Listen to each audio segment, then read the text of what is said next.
For today's video nga ay magnininang ako sa isang binyagan. So ang bibinyagan ay yung anak ng pinsan ko. So pamangkin ko siya sa pinsan.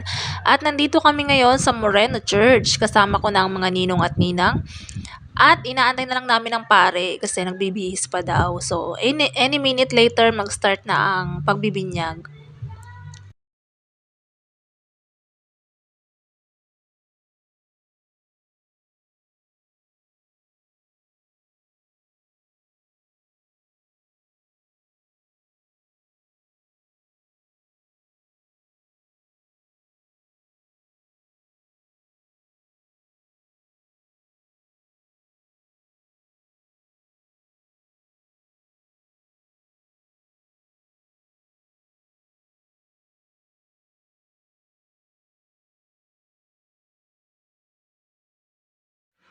Pagkatapos nga ng binyag ay nagpicture-picture na kami kasama yung mga ninong at ninang. So ayan na.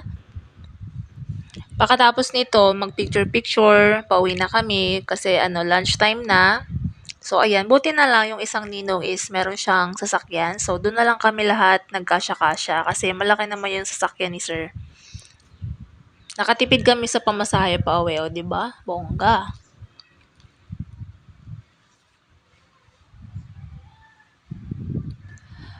At dito na nga kami, naglalakad na kami papasok sa looban kasi yung bahay is sa looban pa. And eto na nga kami, yung nag-design na yan, yung kami lang yung gumawa yan, DIY lang, sariling gawa lang. So ito yung mga pagkain, hindi pa masyadong naka-ready kasi nag-aayos pa lang sila. At habang nagkakantahan nga sila ay naisip ko na binyagan na yung cake kasi sabi ko, since hindi naman marunong pang maghiwa si baby ng cake, kaya ako nang maghihiwa para sa kanya.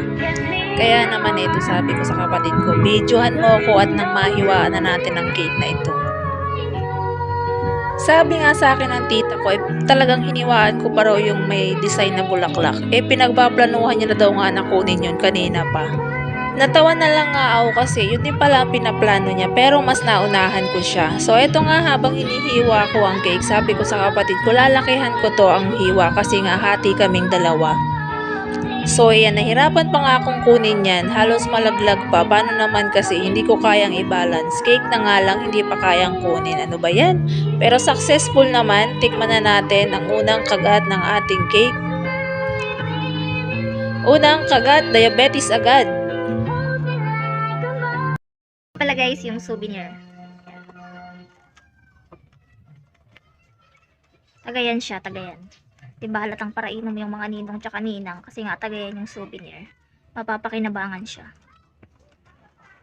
Oh, kabog. Siyempre guys, kapag ninang ka, hindi pwedeng mawalan ka ng ulam, okay? So, ayan. Meron tayo dito ng take out na ulam. Yan ay humba at saka igado. Diba? Ganun ang advantage pag ninang guys, talaga kayo. Kaya next time magninang na rin kayo, okay?